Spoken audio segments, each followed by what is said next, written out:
Shalom, shalom. Eu sou Ben Zion, eu sou Beit Midrash Livre e nós estamos continuando a nossa leitura do livro Sacred Monsters. Continuando da página 27 que nós paramos antes, o Slivkin ia nos falar sobre as limitações da abordagem que ele nos deu. As limitações são as seguintes. A vantagem dessa abordagem é clara. Permite que alguém assuma a visão de que os sábios e as ciências estariam corretos. Existem muitos casos onde esta abordagem é, sem dúvida, apropriada. Muitos dos monstros misteriosos discutidos neste livro fazem parte desta categoria. É importante saber a diferença. A desvantagem desta abordagem é que, de algum modo, ela é limitada na sua aplicação. Às vezes, muitos dos comentaristas são de opinião que as declarações dos sábios devem ser tomadas pela aparência. Em numerosas ocasiões, é difícil aceitar que a declaração não teve a intenção de ser literal, o que não implica que deva ser aceita, mas enfim. Tal quando ela é feita no contexto de uma discussão legal, jurídica, ele quer dizer. Enquanto algumas autoridades continuam a assumir a abordagem alegórica nesses casos,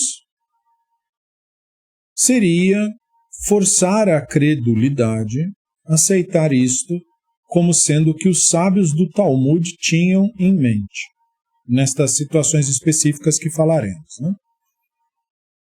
Pode parecer que tais níveis profundos de sentidos estão sendo criados em vez de descobertos. Então, isso acontece porque às vezes o determinado sábio, o determinado rabino está falando por si. No Talmud nós temos muitas vozes. Nós temos a personagem, o determinado rabino, conversando com outro determinado rabino, e nós temos aquele comentário que aparece assim, a Gemará diz. A Gemará é o editor daquele texto. Entendeu? O cara que organizou o texto. Esse é anônimo. E muitas vezes o ensino que aparece citado no texto também é anônimo. Então você vai encontrar momentos no Talmud que fala, o rabino fulano de tal disse. E os outros disseram. E às vezes abertamente. Vai ter momentos no Talmud que ele vai dizer. E o anônimo disse. Entendeu por quê? Porque não se sabe a fonte daquela tradição. Se sabe ser uma tradição, mas não se reteve, por qualquer razão, o nome do personagem. Todo um trabalho de investigação para conseguir identificar isso daí. A maioria dos casos não dá em nada. Só para você saber. Então tem isso também, né? E aí nós vamos para mais um parágrafo aqui na nossa introdução. Mudanças na natureza. Um breve texto que ele diz.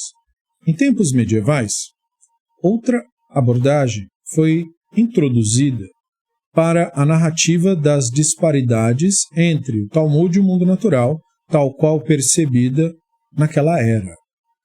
Mesmo no mundo antigo já se percebia que alguma coisa não estava certa. Este era o caso, né, da natureza física do mundo ter mudado desde os tempos dos sábios. Alguns diziam, né? Seguindo esta abordagem, considerada Mishtane Ateva, Mishtane quer dizer mudar, Teva é natureza, então Mishtane Ateva, mudanças na natureza. Essa abordagem vai dizer que tanto os sábios do Talmud quanto os cientistas modernos estariam corretos. Eles simplesmente estão descrevendo mundos em diferentes momentos na história. Esse é um dos argumentos piores que tem. Porque o cara assume que há 3.000 anos atrás, há meros 3.000 anos atrás, o mundo era diferente do que é hoje. Mas ele não era mesmo. Sabe quando o mundo era bem diferente mesmo, no sentido de atmosfera, de tudo isso? Há 1 milhão de anos atrás. Sabe, período dos dinossauros. Aí era diferente.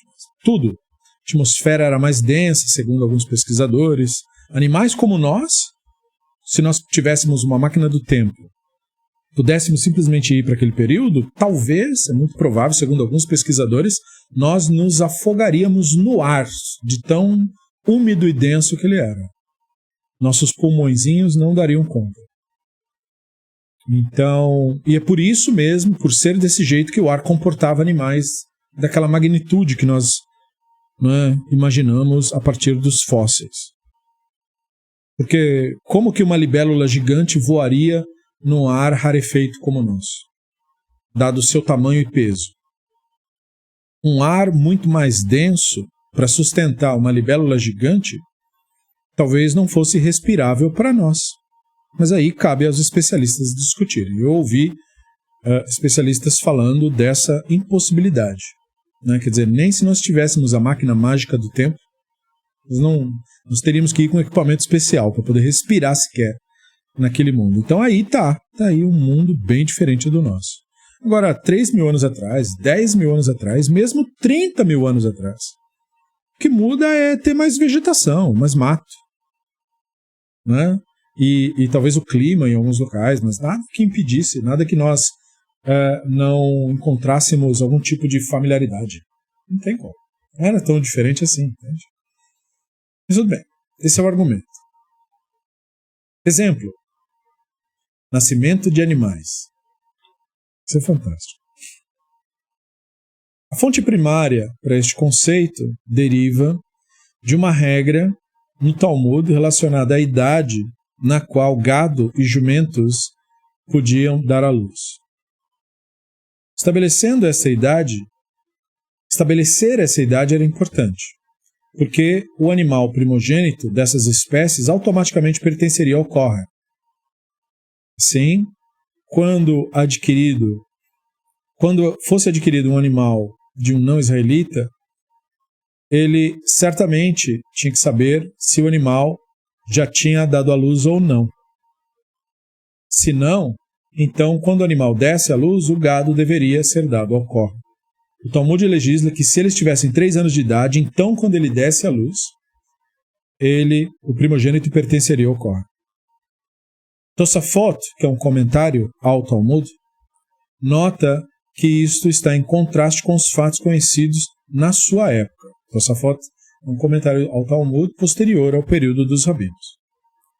Então, Tosafot, comentando a Vodazará 24b.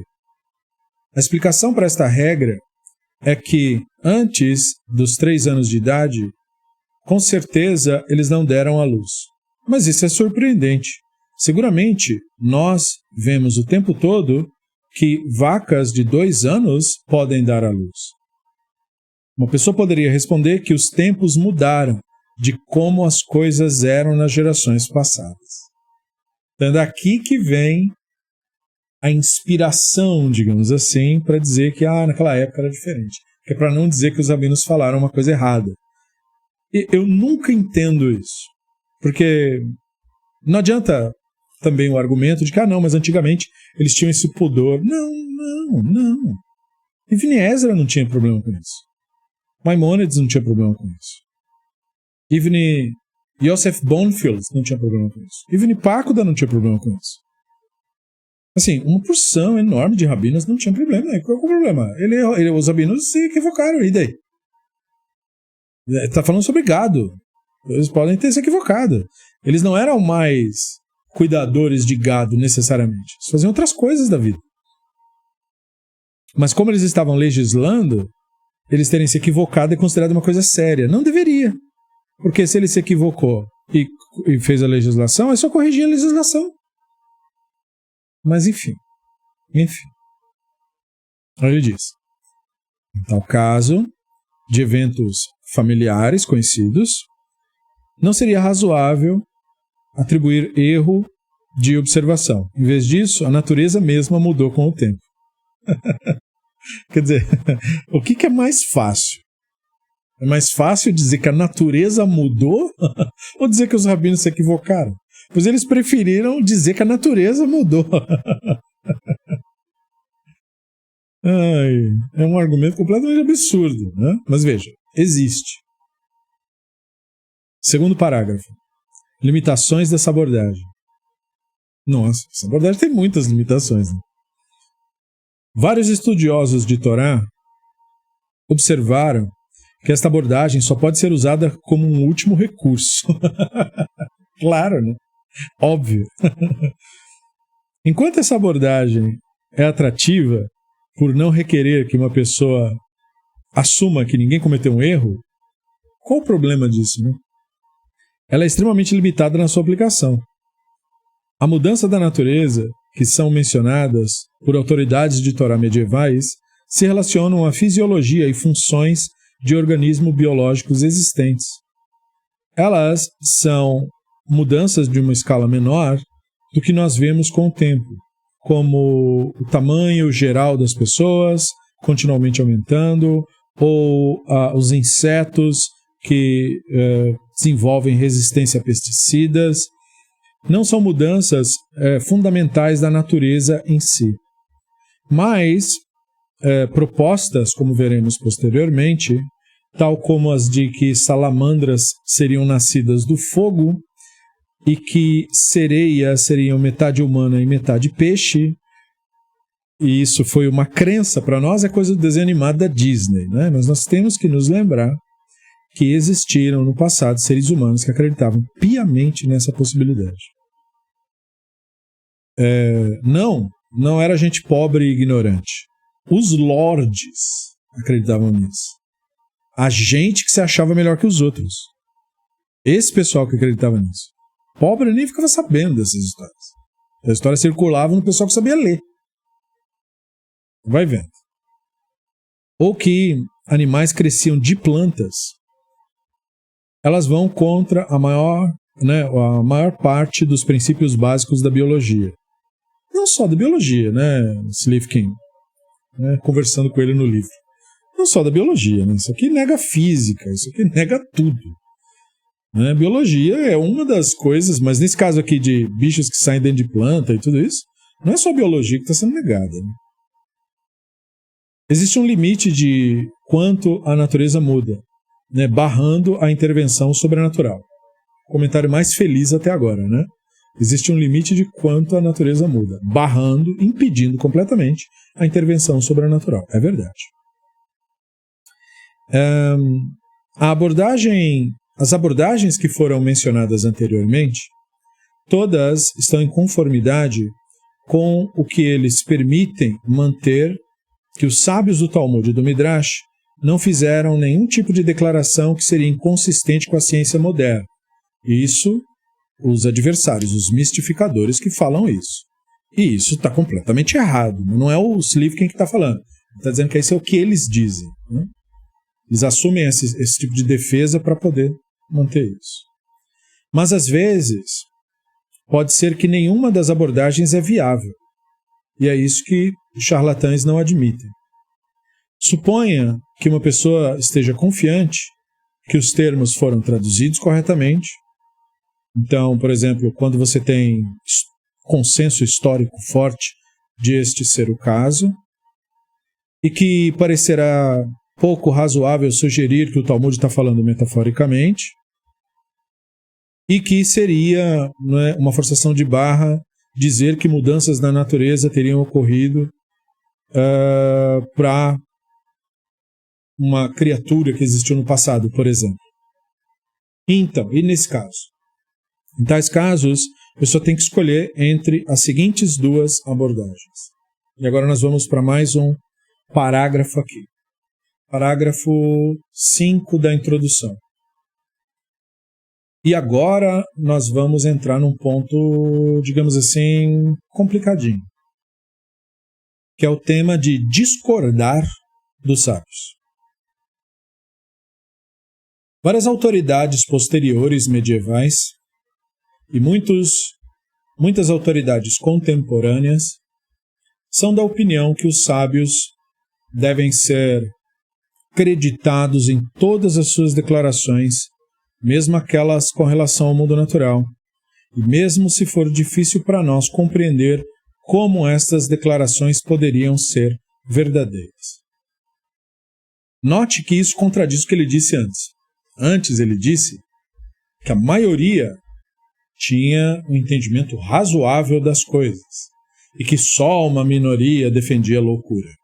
Mas se isso fosse verdade, né, essa declaração de agora seria problemática. Ou isso é verdade ou aquilo lá. Eu digo o seguinte, isso aqui que ele falou agora é que é verdade. Né? O período final da Idade Média e as autoridades contemporâneas, quase todas, principalmente na ortodoxia, mas não só, eu diria o seguinte, quase toda autoridade religiosa envolvida com misticismo.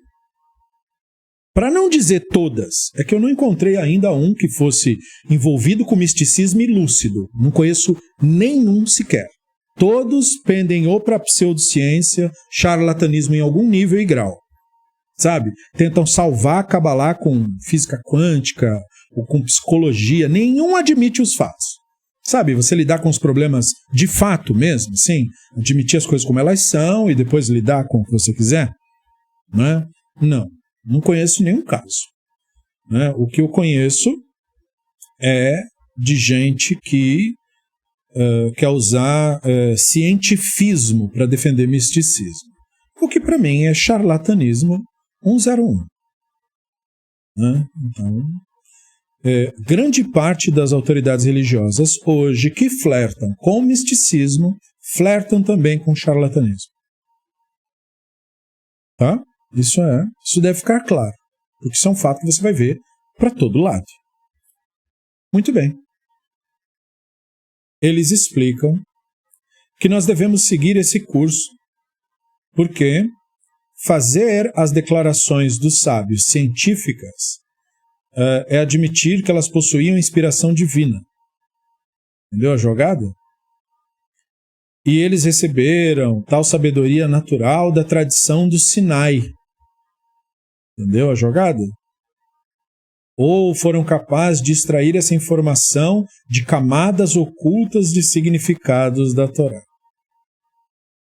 Nenhuma dessas possibilidades poderia ser verdadeira. Inspiração divina é uma expressão que é utilizada para poder mascarar alegações sobrenaturais. No entendimento racionalista de inspiração divina, não se faz nenhum tipo de alegação sobrenatural. Inspiração divina diz respeito a você, num estado de lucidez, compreender algo outrora não compreendido. Sabe quando você silencia o pensamento? E aí, aquele momento de eureka surge? Então, isso aí é que é a inspiração divina para um racionalista. Nada sobrenatural relacionado a isso. Nós temos, inclusive, evidências de cientistas com problemáticas seríssimas e que receberam soluções para os seus problemas em sonhos ou num momento de quietude.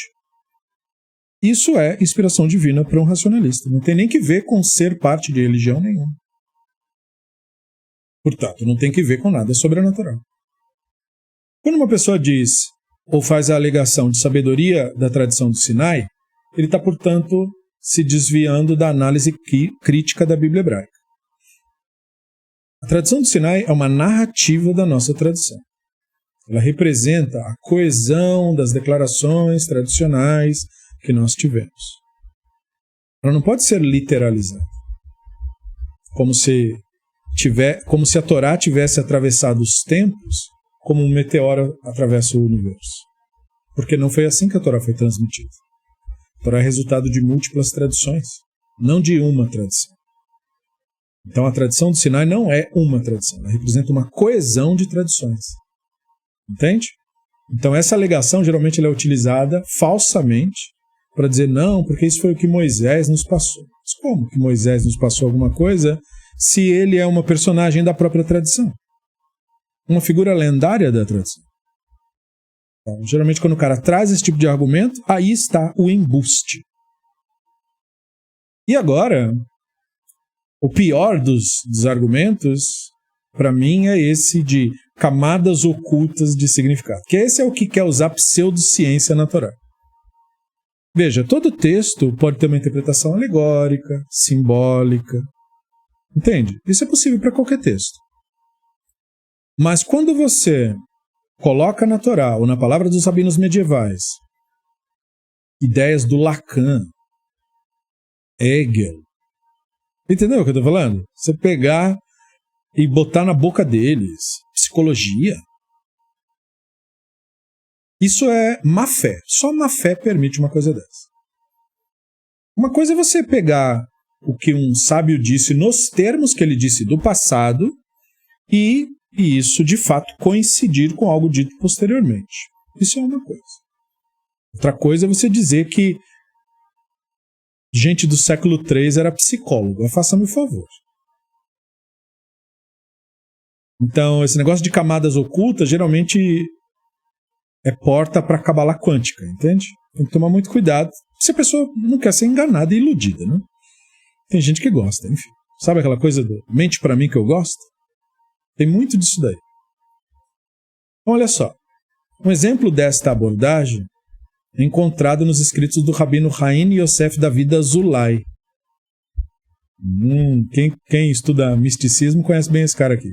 1724, 1806, conhecido pelo seu acrônimo Hida. Então, vamos ouvir o Hida? Ele tem um livro que chama Shema Gedolim. E ele cita um trechinho do livro aqui. O Hida falou assim: dos grandiosos, alguns dos quais decidiram se mover, de algum modo, das palavras dos sábios em alguns aspectos, isto ocorreu quando eles foram alunos desses sábios e nas ciências e tiveram o fôlego do conhecimento e acreditaram nos sábios e apenas nos sábios. Isto porque eles disseram que eles possuíam sabedoria e entendimento ao ponto máximo da sabedoria. E eles deveriam ter prestado atenção ao fato de que os sábios possuíam inspiração divina, e Eliarro, de abençoada memória, frequentemente era achado entre eles. Papo de cabalista, né? E suas almas estavam nos níveis mais elevados e eram puras. E não há conexão entre essas pessoas e os sábios. Nós precisamos curvar nossas cabeças e aceitar a verdade dos mestres da verdade. Eles foram breves nesse pequeno ponto, mas são pérolas preciosas contra as quais uma pessoa não deveria nem pensar em objetar a palavra dos sábios, porque isso nos basta. Todo texto de mistificador tem essa característica desse texto. Primeiro, parece uma bajulação, sempre. Os grandiosos, magnífico, magnânimo. E segundo, apelação sobrenatural. Eles possuíam poderes mágicos aos quais não podemos. Entendeu? Todos eles têm essa retórica. Isso aqui é uma retórica que você encontra em tudo quanto é livro racídico. Sempre essa retórica. Procura livros de gente falando do Rebbe de Lubavitch. Ele tinha luz. Grandioso. É sempre assim. Entende? Mas viu, né? Não podemos questioná-los. Basicamente, qual é a mensagem aqui? Você não pode falar nada porque ele tinha poderes mágicos de saber coisas que você não sabe. E tinha até um fantasma que frequentava a companhia deles e o fantasma dizia para ele as coisas. Basicamente foi isso que ele disse. Certo? Vamos resumir? Quem acha isso legal, vai fundo. Eu acho. Abjeto. Mas enfim. Proponentes dessa abordagem põem em dúvida na validade da ciência moderna. Não nisso que ele disse. É a ciência moderna aqui, ó. Será? É engraçado, né? Uma completa inversão das coisas. E eles apontam que os cientistas são falíveis. Entendeu? Só porque ele disse que os rabinos têm poderes mágicos, logo os cientistas são falíveis porque os cientistas não dizem que têm poderes mágicos. Alô, ciência! Esse é o problema. Né? Vocês ficam aí com esse negócio de ciência, vocês não dizem que têm poderes mágicos, falem que têm poderes mágicos, poxa vida. Aí ninguém questionava vocês. Vocês não aprendem, né? Olha só. Então os cientistas são falíveis. A ciência muda. Entendeu? Para ser verdadeira ela não poderia mudar, ela tinha que ser que nem religião. Claro que não, né, gente? É o contrário, não é o contrário? A ciência tem a sua grandeza exatamente porque quando ela encontra um equívoco, ela muda. Claro que tem problema que precisa ser corrigido. O mito racial está aí para provar isso. É um problema que, alô, biólogos, se esforcem mais para resolver esse problema aí. Porque ele ainda macula a nossa sociedade e a culpa é dos biólogos. Façam mais vídeos explicando por que esse mito é falso. E expliquem a exaustão 1000 vezes e encham o YouTube disso. Para ensinar para a população essa estupidez. E poder livrar a nossa sociedade do mito racial. Agora, a ciência muda, ela tem que mudar. Porque se ela não mudar, aí sim, perde-se todo o propósito da coisa, né? De acordo com isso, eles argumentam que não se deve rejeitar as declarações do Talmud com base na ciência moderna. Entendeu por quê? Um argumento péssimo, né? Aí ele vai dar um exemplo. O exemplo chega a moer o fígado, mas é preciso. Vamos lá. Exemplo. Ovos de morcego. Você ouviu certo. O Talmud discute vários métodos de reprodução dos animais e inclui na sua discussão o seguinte relato sobre morcego. Talmud, tratado de Bechorot 7b. Tudo o que carrega vida jovem amamenta. Tudo o que põe ovos junta comida para os seus filhotes, exceto o morcego, o qual, mesmo que ponha ovos, amamenta o seu filhote.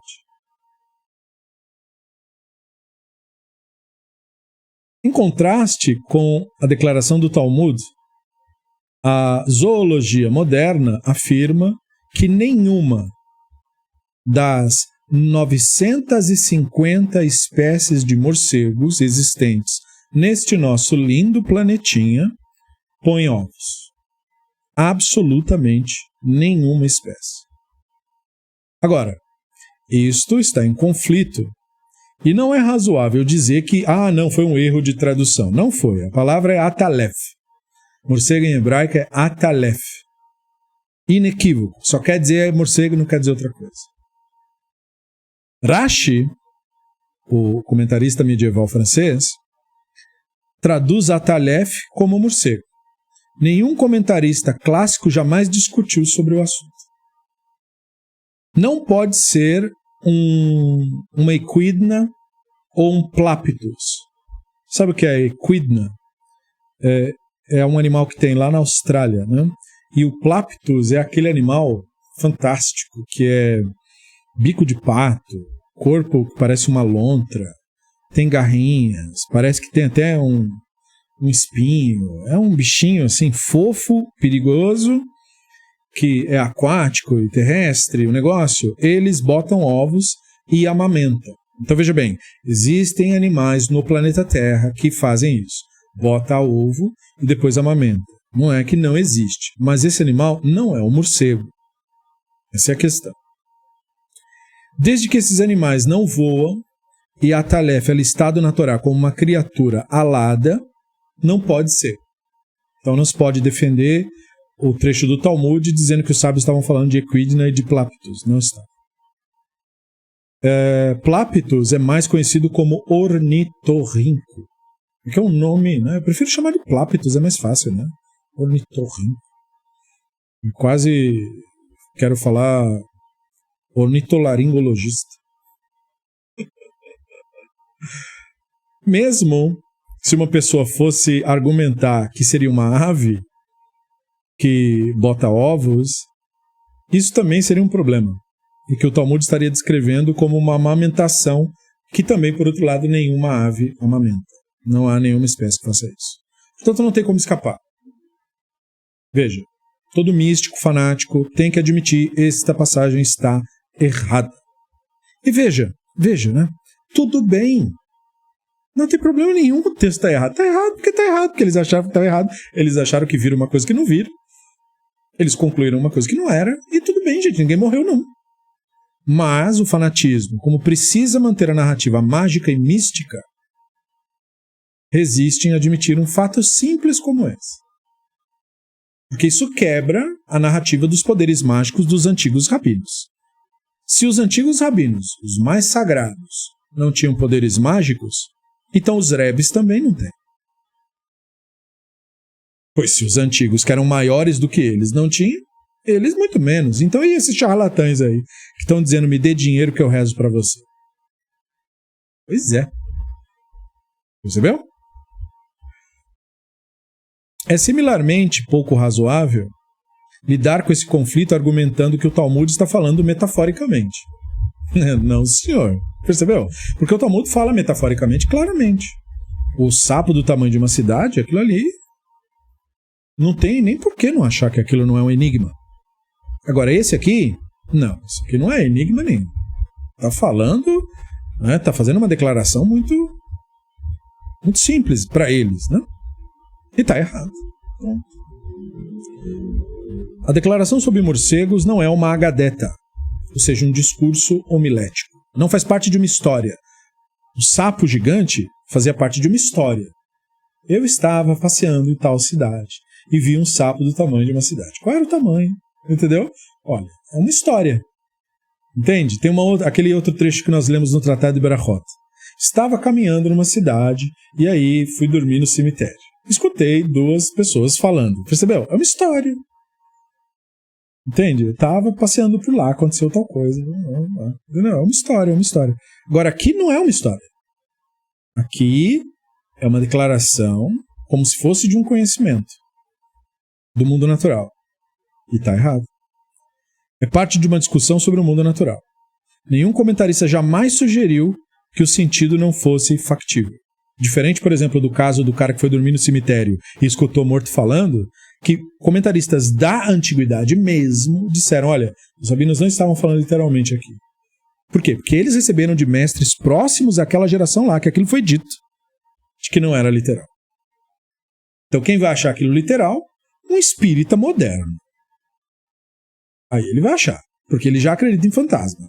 Mas os antigos que receberam essa história, às vezes ele escutou morto. Não, isso aqui é uma forma de falar.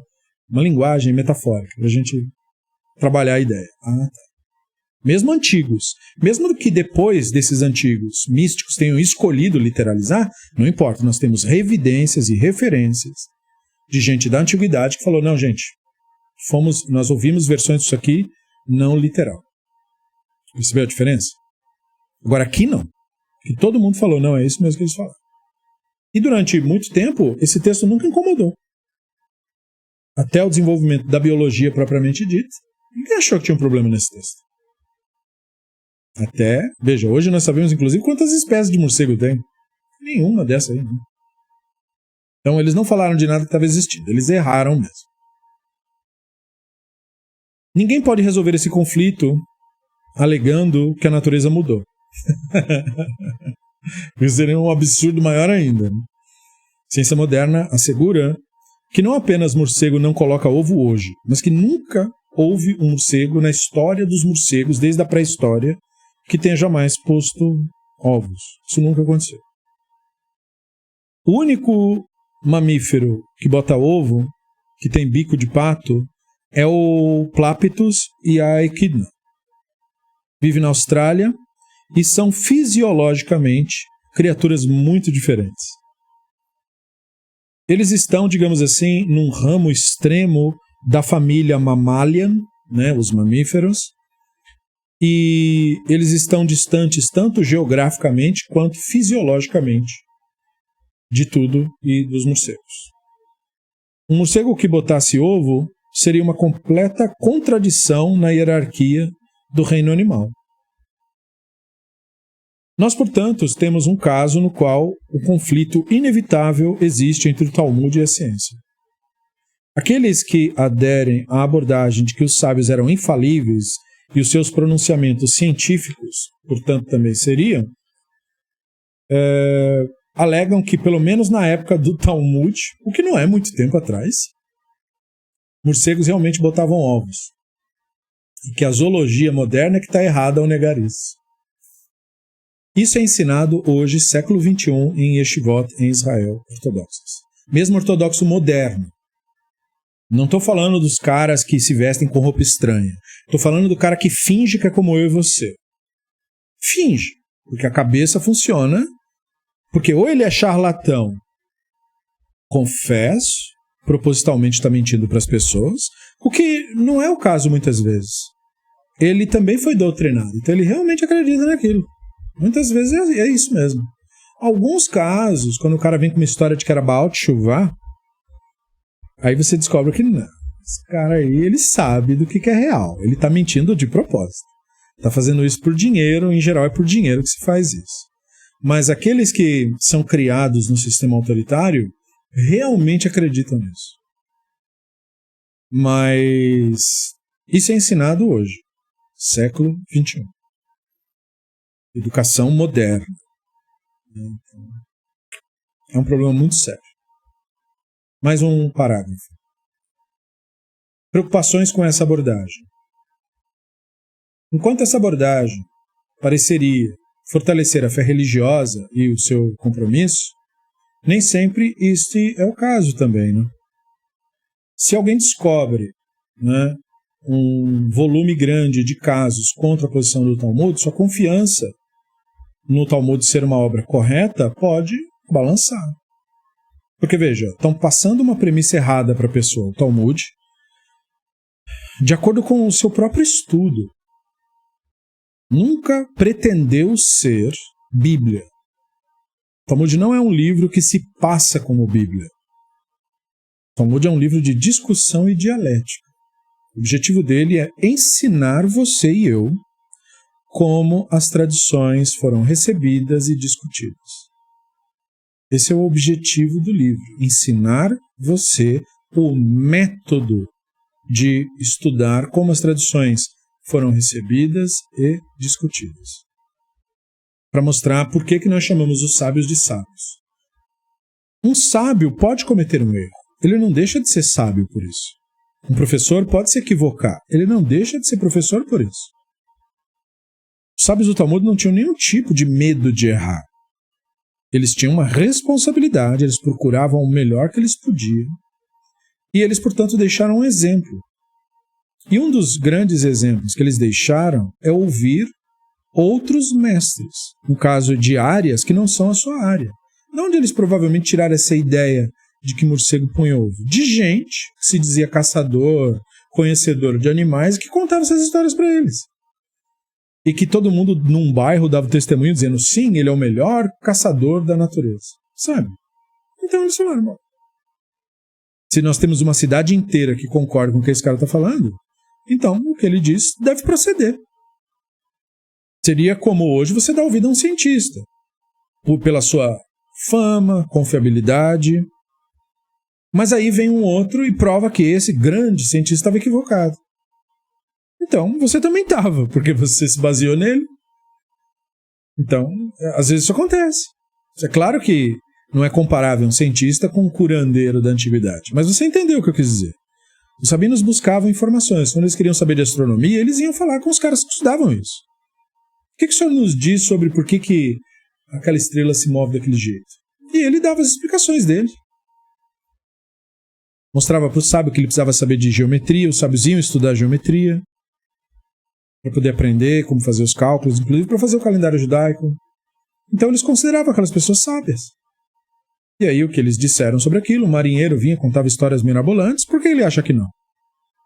Não havia esse critério, entende? Havia o caso de que ele é o especialista naquilo lá que ele faz.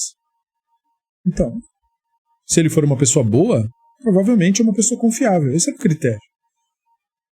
Nós não podemos, às vezes, perder de vista isso, porque nós também fazemos isso. Nós também ouvimos especialistas hoje em dia, que nos parecem pessoas boas, e pessoas honestas, fazem o seu trabalho direitinho. Isso não quer dizer que ele não pode estar equivocado, por mais convincente que ele pareça. Todo mundo pode estar equivocado. Isso não é um problema. Isso é normal, só pode errar, tudo bem. Mas o místico, o mistificador, ele não consegue entender uma coisa tão simples como essa. Ele quer que a doutrina dos poderes mágicos de rabinos exista. para o charlatanismo de hoje se sustentar, né? Para o místico dizer que tem conhecimentos secretos. Só se ele adquiriu isso com mágica. Porque como ele tem conhecimento secreto? Entendeu? Não, eu tenho acesso a uma coisa que o outro não tem acesso. Então, para poder valer essa narrativa, a sua linha de pensamento mística tem que ser constituída de rabinos que eram quase profetas. E aí esses aprenderam dos sábios do Talmud, que também eram quase profetas. Então é uma mentira sustentada na má fé, nesse caso. Então veja, né? Se alguém descobre evidências, né, contra a posição do Talmud, a confiança erode, né? E se ele foi ensinado sobre a veracidade das declarações científicas dos sábios como uma parte integral da veracidade do Talmud como um todo, sua fé, né, em todo o arcabouço da Torá pode ser severamente testada. E não é culpa da Torá e nem do Talmud. É culpa dos doutrinadores que estão mentindo. Um cenário frequente é um no qual um professor insiste em rejeitar um pronunciamento científico do Talmud e ele diz que fazer isso seria negar toda a Torá. Esse argumento é o melhor que tem, né, para mostrar quão canalha e charlatão o cara é. Entendeu? Você nega as crenças absurdas místicas, ele nega a Torá. Você fala assim, mas você não tem nem vergonha mesmo, né? Porque aquilo não está na Torá. Então, como assim nega a Torá? Percebeu? Todas as doutrinas criadas em cima da Torá não estão na Torá. Não é a Torá, por exemplo, que diz que Moshe é o autor único da Torá. Isso é uma doutrina criada posteriormente. Não é a Torá que diz isso. Então, como que é negar a Torá se você descobre evidências de que isso não foi assim? Uma coisa não tem que ver com a outra. Então o cara está usando uma narrativa no sentido político. Para dizer assim, aqui no nosso clubinho, você não pode falar essas verdades aí que você fala. Porque senão vai acabar com o nosso investimento aqui. Quer ferrar com o nosso negócio? Entendeu? Então isso é um cenário frequente. Mas o aluno simplesmente não pode, né, se fazer acreditar nas declarações do Talmud, então ele tem um desespero na sua fé e ela é fundamentalmente abalada. Como nós veremos, essa é uma atitude desnecessária e é possível de evitar. Isso porque ele quer manter o ortodoxo na ortodoxia, porque ele é um ortodoxo que lida com essa contradição, digamos assim. É aquilo, né? Eu acho desnecessário. Mas tudo bem. Aí tem mais um parágrafo que nós vamos ver no próximo vídeo. Essa introdução tem vários pequenos parágrafos. O próximo parágrafo é aceitando a ciência moderna. Nós vamos discutir um pouco sobre isso, sobre o que ele fala e a maneira como ele lida com isso. Ceder, se você gostou do vídeo, deixe o seu like. Se você quiser, comente. Se você não for inscrito, se inscreva. E nos vemos no próximo vídeo por aqui.